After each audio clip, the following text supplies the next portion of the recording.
little curious about this, and they were afraid the disciples might come and steal Jesus' body, so they had the tomb sealed off, and they had Roman centurion guards placed outside. But these men, I believe they caught it. I believe they had peace with God. Y'all, when Nicodemus that night went to Jesus back in John chapter 3, I believe he didn't have peace with God. He may have been a good person, but good people don't go to heaven. My goodness apart from Christ does not give me peace with God. It's my goodness through Christ. There's nothing good I have to offer. Isaiah says even my most righteous deeds are like filthy rags before a holy God. But my best, I try to do my best every day, plus Christ equals peace with God. Augustine makes a quote early on, back in 300 or 400 AD, and John Calvin quotes him, and I like it right here. He says, "We ought to be so minded as to desire that all men be saved." As Christians, our goal here at Ole Miss should be that all of our friends become saved. Saved from what? From the wrath of God, from having to pay the penalty of their sins on their own. It says here, "So it will come about that we try to make everyone in whom we meet a share of our peace." Y'all, I decided my freshman year at Arkansas that I was going to be active in my fraternity. I felt like God had placed me there for a reason, and that was going to be my place of ministry. And I believe if you are at Ole Miss right now, and you're in an area right now, wherever you are in an area of influence. If you're a freshman and you're kind of wondering, well, I don't know what I'm going to do, pray that God would put you in a place, and wherever He puts you, trust that that's where He wants you to be, to have an area of influence, to bring peace to other people. Whether it's you start a Bible study one day, or maybe you invite them to crusade, or maybe you take them to church. But let me tell you about my Pledge Brothers. 2 weeks ago when I was with them, that Saturday, we went trout fishing. It was up in northern Arkansas, up on the White River. And I went with Byron and Mark Pace. And at the end of the day, we had to pay for our fishing guide and all our fishing stuff. And Byron said, "Hey, Isaac, let me get it. I'm covering the whole day for you." And Byron was our president when I was at Arkansas. And I was like, "Bro, you don't have to pay for my stuff." And he was like, No, I got it. And I remembered back earlier that day, he said, "Isaac, I can still remember the Bible study you used to teach us. It was called Dad the Family Shepherd, and it made a big impact in my life." And y'all, 20 years later, Byron was honoring me by paying for my fishing trip. Well, that night, we go out to eat dinner with all my Pledge Brothers. We're having a blast. It comes time to pay for the meal, and I get my ticket, and Herd Stoddard comes up and grabs my ticket. He was our model pledge. And I was like, "Herd, what are you doing?" He said, "Man, I'm paying for your dinner. I got your dinner." I was like, "Bro, thanks." The next morning, I roomed with 4 guys in a cabin, and we're all getting together, and I'm like, "Okay, how are we going to pay for this?" And they said, "Isaac, we've already talked about it. We got your cabin. We're covering you." Y'all, when you tell people about Christ, I promise you, if you make a stand... See, Nicodemus in the middle, in John chapter 7, he hadn't decided to truly be identified with Christ yet. But in John chapter 19, he chose to publicly be identified as Christ. We didn't have elections in my fraternity on chaplain, so I was kind of the eternal chaplain, and I'd always get kind of guys to do little Bible studies and to do stuff. And those guys didn't listen to everything I had to say, but they know that I cared, and they know that I love them. And now, 20 years later, they were wanting to pay for my whole weekend. And none of them had talked about it beforehand. It was just kind of simultaneous nice kindness that they did for me. And I think it goes back, though, 20 years ago, the choices I made with them. I've got an illustration of something I want to show you. I actually stole this illustration. It's not my idea. But, okay, I think the best steak in Oxford, Mississippi is at 208. Anybody ever had a steak at 208? If you do it, you'll pray to receive 208. It's amazing, okay? But the Yatna River Inn, that's a great place too. They have good steaks. But nobody can make a steak like I can make a steak on a Weber grill in my backyard, okay? I get teary-eyed just thinking about it, okay? I've got a big gas grill, and I can make some mean steaks. Walmart steaks, they're not very good because they freeze them. Kroger steaks are a little bit better. But guys, let me just tell you, if you want that perfect date night, right across the street from Kroger, there's a little butcher shop, and they have the best steaks in Lafayette County.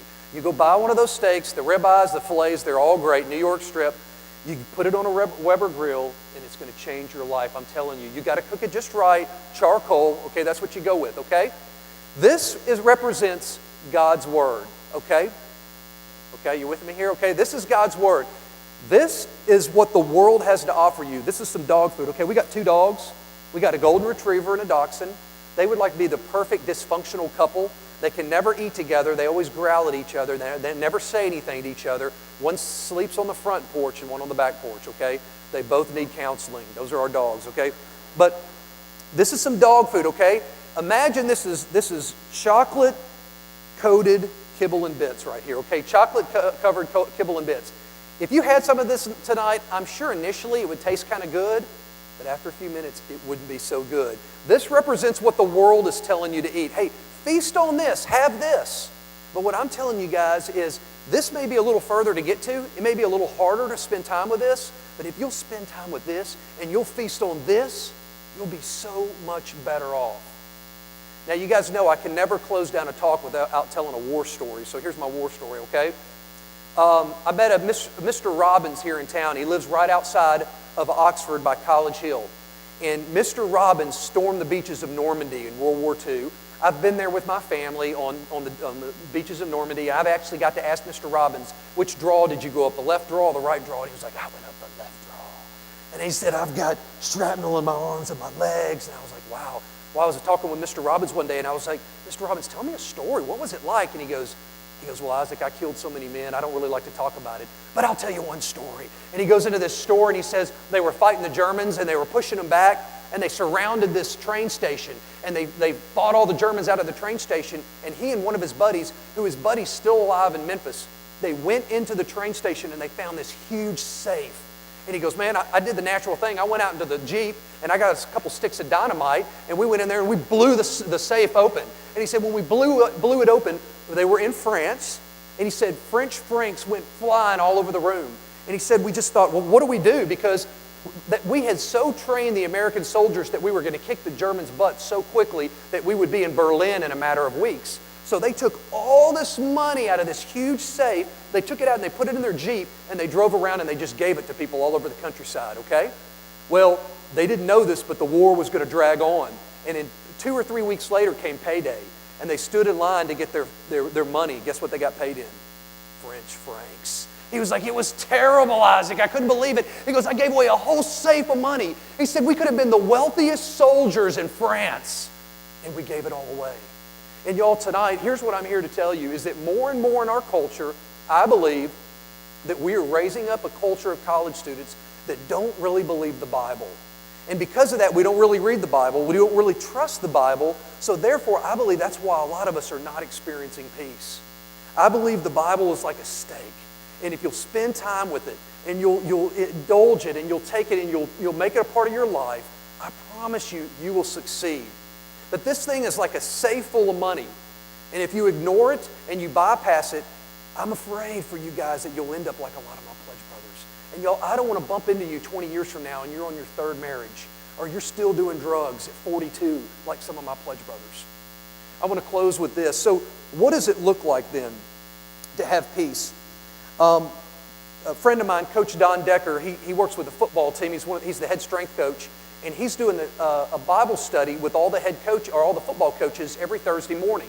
And he's also speaking on the same subject that I'm doing on peace. How do you have peace, even as a coach, when you can win and lose every week? And he gave me this quote by a pastor in the book's called The Promise. And the writer of the book is Tony Evans. And he said this, listen, this is a great quote. He says this, when most Christians come to God, we are like the general who was defeated in war, and we say to the victorious general, I have come to negotiate the terms of my surrender. But the victorious general replies, no, I will give you the terms of your surrender. On this matter of sin, God is not negotiating. He has set the terms of forgiveness and restoration of fellowship. Remember, Andrew was talking earlier that he had placed football as his God. He had placed that on the throne of his life. But let's listen to this. It says, he has set the terms of forgiveness and restoration to fellowship with him in this way. The terms are a broken and contrite heart, from Psalms 51:17. In other words, when the war was over in World War II with Germany, the Germans had to come and sign an unconditional surrender, and they had to come and sign that document. The Japanese had to do the same thing.